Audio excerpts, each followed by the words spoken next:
नमस्कार मित्रांनो, सज्जन कसे असतात हे तुकाराम महाराजांनी या अभंगात सांगितले आहे।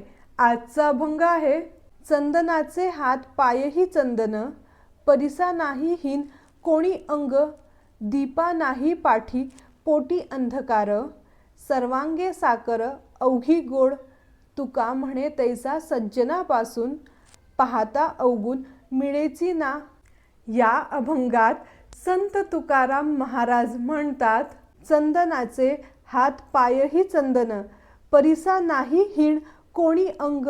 चंदन वृक्षाचे पान, फांद्या, खोड, मूळ सर्व चंदनाचेच असते, तशी परिसाची कोणतीच बाजू हीन नसते। दीपा नाही पाठी पोटी अंधकार, सर्वांगे साकर अवघी गोड।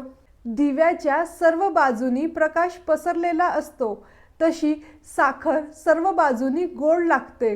तुका म्हणे तैसे सज्जनापासून, पाहता अवगुण मिळेची ना। तुकोबा म्हणतात, सज्जनही तसेच असतात, त्यांच्यामध्ये अवगुण शोधूनही सापडत नाही।